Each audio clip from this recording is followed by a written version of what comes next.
Welcome back to Chat Like a Native. So maybe you're listening and you feel like, okay, I know a lot of English words, my grammar's not bad, but then you hit that wall, right? Native speakers talk fast, it all just kind of blurs together. Or maybe worse, when you talk, you can see people straining a bit to catch your flow, your timing. Yeah, and that frustration, it's usually not about needing more words. Honestly, it often comes down to rhythm. Today, we're really going to break down something we call the shadowing 2.0 technique.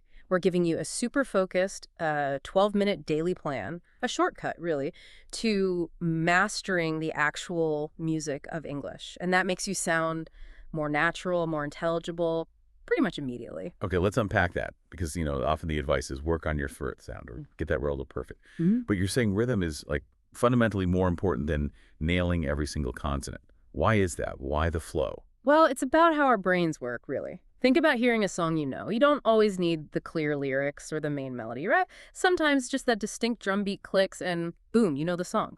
Ah, okay, like the rhythmic fingerprint. Exactly. English is very much like that. The rhythm, the pattern of stressed words popping and unstressed words shrinking, that's the blueprint native listeners unconsciously expect. So if I learn to pronounce every single word carefully and evenly, which, let's be honest, is what some classes kind of push, I'm actually making it harder for them. You are, yeah. You're speaking what we might call dictionary English. It's clear, maybe, but it lacks the natural pulse. Native listeners rely on that timing. They expect the important words, nouns, verbs, adjectives to stand out, and they expect the little grammar words to of and are to get squished, reduced really fast. Give everything equal weight, and you erase that blueprint. Their brain has to work overtime just to decode the basic structure. Wait, this is interesting. So focusing on rhythm isn't just about sounding better, it actually triggers other improvements for the learner too. Oh, absolutely. Three big things happen pretty quickly when you nail the rhythm. First, your listening just unlocks, like dramatically. You start predicting the beat, anticipating where the stress will fall, and that primes your brain to actually hear those fast reduced forms like gonna, wanna, gotta. You stop hearing want to as two slow words and start catching the connected sound, wanna. Okay, listening boost, check. What's number two? Your own speaking naturally smooths out. You stop that choppy syllable by syllable delivery. You start matching the timing native listeners expect, which honestly gives you a huge confidence boost. You sound clearer because you sound more predictable, more natural. And the third thing. Memory. This one's huge. When you practice language rhythmically, your brain stops storing words in isolation. Instead, it starts storing them in these ready-made chunks, these thought groups linked by rhythm. And retrieving a whole rhythmic chunk is way faster and easier in a real conversation than trying to assemble a sentence word by painful word. Right, that makes total sense. So if rhythm is the foundation, we need a good way to practice it. Which brings us to this shadowing ladder idea. You mentioned it's structured, not just random repetition. And critically keep it short, 12 to 15 minutes a day, max.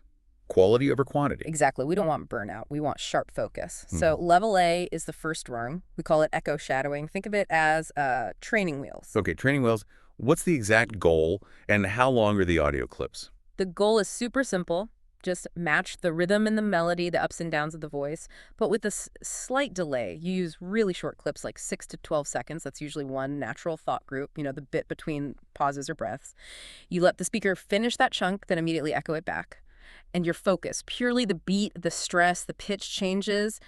Forget perfect consonants for now. Just get the music right. Got it. Echo the music. So once I'm feeling the echo comfortably, I move up to level B. Level B, clean shadowing. Now the goal shifts. You're aiming to speak simultaneously with the audio, right in sync. Okay, how do you manage that without just getting lost or talking over it? Good point.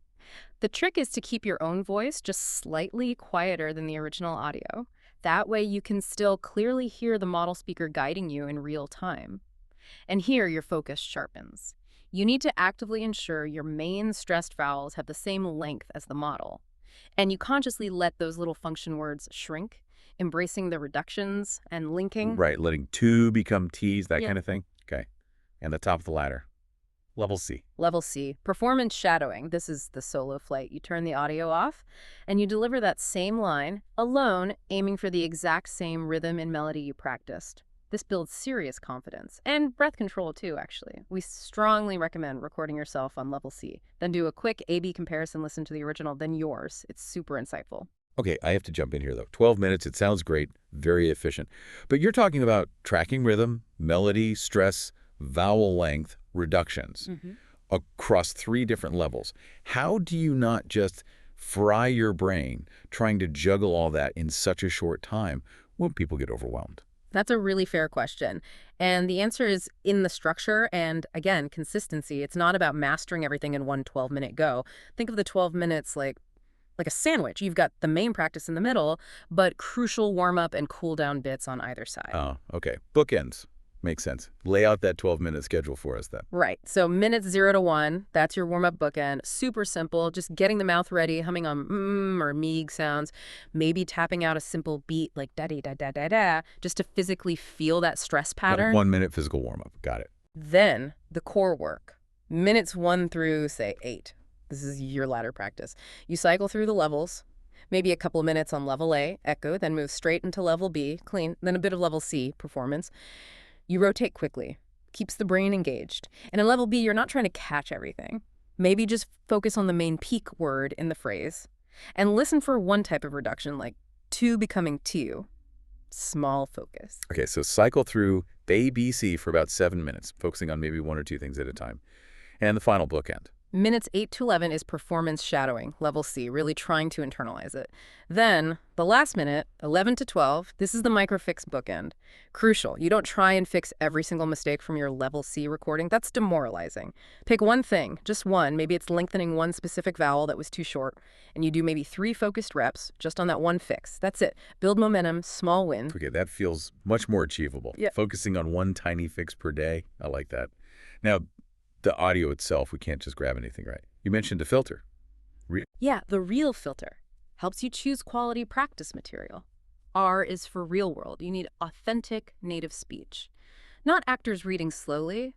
Think unscripted stuff, interviews, maybe some vlogs, natural sounding podcasts. If it sounds like it's from a textbook, probably avoid it for rhythm practice. Okay. E. E is engaging. You got to find it interesting. If you're bored, you won't stick with the repetition. Engagement fuels memory. Makes sense. A is audible. Just means clean audio quality. Minimal background noise or distracting music. You need to hear the nuances clearly. L. L is length friendly. Like we said, those short 6 to 12-second thought groups are gold. Easy to loop, hard to get fatigued. And a really important warning here. Avoid those super slow recordings made specifically for learners when you're doing this rhythm work. They're great for understanding meaning, sure. But for rhythm, they actually teach bad habits by overpronouncing everything, especially those function words that should be reduced. Use native speed for native rhythm. Right. Use slow stuff for comprehension. Real speed for rhythm. Got it. Okay, so we're doing the shadowing using real audio. But what if the practice keeps highlighting the same problem? Maybe I always mess up linking words together. Micro drills. Exactly. Shadowing shows you the gaps. Micro drills help you fix them. These are great for that final microfix minute or even a separate short session. So for example, if you struggle with phrasing or where to breathe, try a thought group timing drill. Listen for the natural pause points. Mark them maybe. Then as you echo, lightly clap or tap on the main stressed word, the peak word, in each phrase. That physical action locks in the breath point and the main beat together. Oh, I like the physical cue. That's smart. What about nailing that key stress, the vowel length? For that, use the stress vowel length drill. Take a word with a clear stress syllable, like important. Intentionally exaggerate that stressed vowel. Important. Really draw it out. Once you feel that exaggerated length, your body kind of gets where the beat needs to land. Then you can ease it back to a natural, strong length. Okay, exaggerating to feel it. Cool. And the big one for many learners, that super fast connected speech, linking. Yeah, linking chains. You basically build up the connections step by step. Take a phrase like, pick it up at 8. You practice smoothing it out. First pick it, then pick it up, then pick it to pot, then pick it to pate. You can even turn it into a sort of chant. Pick it up at 8. Say it slowly with a beat, then gradually speed up. It builds muscle memory for that seamless flow. That's pure rhythm and action. Okay, building those chains makes sense. Now let's quickly hit 2 common mistakes people make when they start this. Mistake number 1, they focus way too much on getting every consonant sound perfect right away. Huge mistake, yeah. The priority has to be the beat and the vowel length, the core rhythm. Get the timing right, get the main vowels sounding strong and long enough.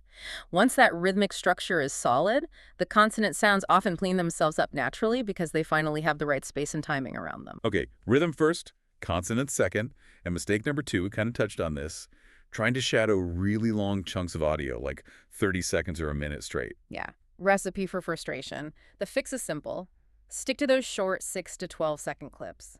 Mastery comes from focused repetition on manageable chunks. Short loops are your friend. What about using transcripts? A Yeah. lot of learners want to read along immediately. Bad idea. For rhythm, yes. Generally read after listening. Audio first, always. You need to build your mental map of the rhythm based on sound, not how it's spelled. Spelling pulls you right back into that flat dictionary English. So listen first, maybe a few times, then glance at the transcript just to confirm what you heard or clarify words. If you mark it up, keep it minimal. Underline the peak stress words, maybe circle reductions or links you want to focus on, then get straight back to the audio. Right. Sound over spelling for rhythm. And that level C recording, comparing yourself to the original. How do you make that feedback useful without just feeling bad about everything you did wrong? Keep it super simple. Binary feedback. Listen to your recording, then the original, and ask just 2 questions. 1, did I hit the same main peak word with the same kind of emphasis? Yes or no? 2, did I leave roughly the same pauses or rhythmic spaces between the thought groups? Yes or no? Okay, just peak word and spacing, Yeah. and then the correction phase. Pick one thing to improve for next time, based on those 2 questions. Maybe it's need more space after idea, or hit really harder. Write down that one specific fix. Don't try to fix 5 things at once. And seriously, for motivation, record yourself on Monday, then again on Friday using the same clip. Listen to the difference. Hearing your own progress is incredibly powerful. That's great advice. Okay, so we've done the practice, the gym work as you called it, but then there's real life, the game. How do we make sure this rhythm training actually shows up when we need it, in a fast meeting or just chatting with people? How does it transfer? That transfer piece is critical. And shadowing helps directly here. One immediate benefit is sounding more composed, even if you're searching for a word internally. The rhythm provides a kind of fluency scaffold. It buys your brain processing time while still sounding natural. Okay, so it helps you sound smoother even when thinking. How can we actively practice transferring specific patterns, like for work? Good question. Take a common work scenario, like giving a quick update. Find a short audio clip of someone doing that punchy, clear, professional rhythm. Shadow that example. Then practice delivering your own update content, but consciously using that exact same rhythmic template. Like maybe the template is quick update on X, stress wins, stress risks, stress ASCII. You plug your points into that pre-practice rhythm. Using the rhythm like a fill-in-the-blanks template. Smart. What about for more casual chat, small talk? Same idea, but with common reaction phrases. Build a little library of shadowed reactions. Things native speakers say instantly, like, oh, no way, or how did that go, or yeah, that makes total sense. These are usually short, fast, and have a very distinct rhythmic feel. Shadow them until they feel automatic. Then, when you're in a conversation, these rhythmic chunks are ready to deploy instantly, keeping the conversation flowing smoothly without you having to construct a response from scratch. Maybe tag 20 short clips by function. Agreeing, surprised, explaining, rotate through them. Building a library of rhythmic responses. I love that. Okay, so we've covered a lot. The whole rhythm first idea, why it matters more than just sounds. The 3-step shadowing ladder, echo, clean, performance. The real filter for picking good audio. And that super efficient 12-minute daily routine with the micro drills. Yeah, and the big takeaway really is frequency and focus practice beat long, draining sessions every time. That consistent, deliberate 12 minutes focused purely on rhythm. It's way more powerful than an hour passively listening or slowly reading a textbook, at least for developing that natural flow. Right. And maybe this is the final thought we want to leave you with today. If you start prioritizing this flow, this music of English, consistently, something fundamental starts to shift in your brain. It actually begins to store language differently. Not as single words, but as these reusable rhythmic chunks, these templates. Exactly. And what that means is next time you're in that fast conversation or that important meeting, your fluency isn't going to be choked by having to slowly look up each word. Instead, your speech will be guided by this underlying rhythm memory you've built. Your ideas can actually flow out much more naturally, carried by the music. Maybe try structuring it like a 14-day starter program. Days 1, 2, focus on neutral explainer clips. Days 3, 4, switch to casual chat with lots of reductions. Mix it up. Cement the habit. Honestly, try it consistently for even just 2 weeks. You'll absolutely hear and feel a difference.